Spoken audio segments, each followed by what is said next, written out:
I was offered a position as Associate Professor of Medicine and Chief of Scientific Visualization at Yale University in the Department of Medicine. And my job was to write many of the algorithms and code for NASA to do virtual surgery in preparation for the astronauts going into deep space flight so they could be cut in robotic pods. One of the fascinating things about what we were actually working on is that we were seeing, using new kind of scanning technologies, things that had never been seen before. I mean, not only in disease management, but also things that allowed us to see things about the body that just made you marvel.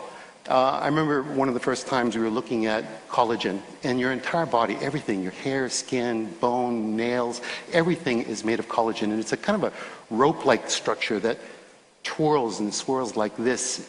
And the only place that collagen changes its structure is in the corner of your eye.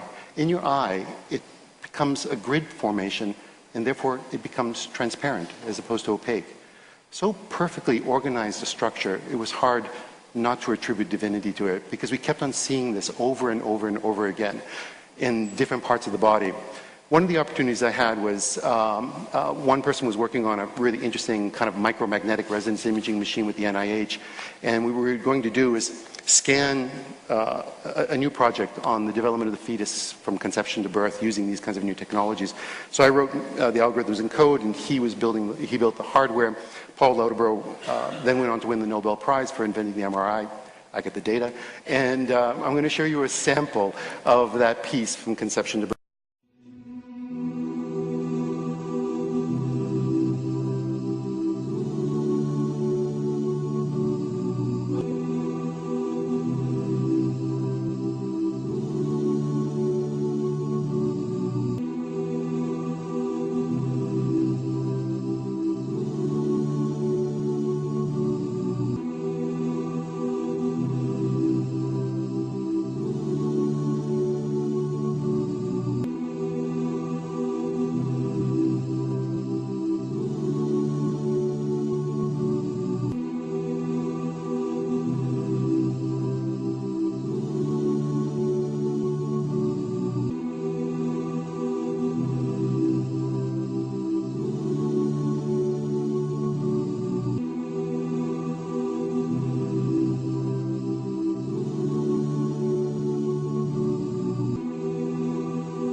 But as you can see, when you actually start working on this data, it's pretty spectacular.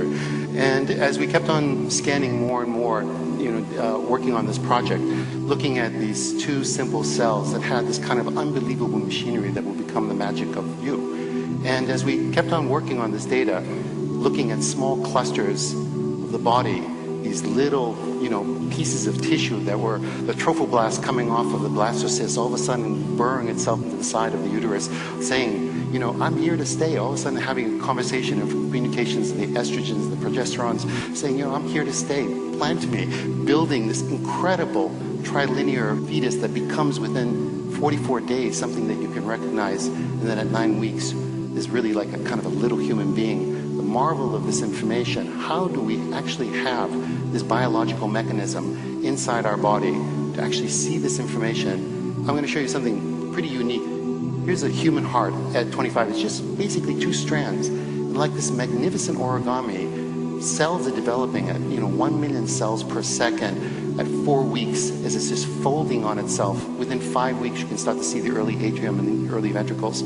6 weeks, these folds are now beginning with a papilla in the inside of the heart, actually being able to pull down each one of those valves in your heart until you get actually a mature heart, and then basically the development of the entire human body. The magic of the mechanisms inside each genetic structure saying exactly where that nerve cell should go. The complexity of these, the mathematical models on how these things are indeed done, are beyond human comprehension. Even though I am a mathematician, I look at this with the marvel of how do these instruction sets not make these mistakes as they build what is us. It's a mystery, it's magic, it's divinity. Then when you start to take a look at an adult life, take a look at this little tuft of capillaries. It's just a tiny substructure, microscopic, but basically by the time you're at 9 months and you've given birth, you have almost 60,000 miles of vessels inside your body. And only 1 mile is visible, 59,999 miles that are basically bringing nutrients and taking waste away. The complexity of building that within a single system is, again, beyond any comprehension of any existing mathematics today.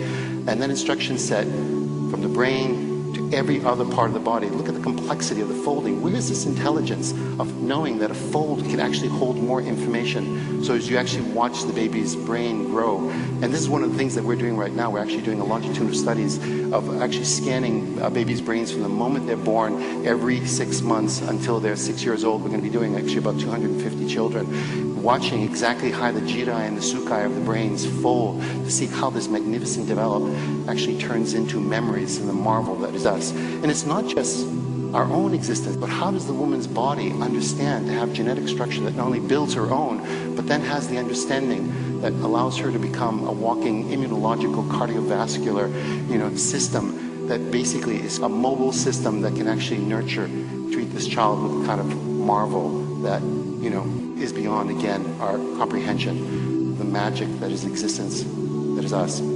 Thank you.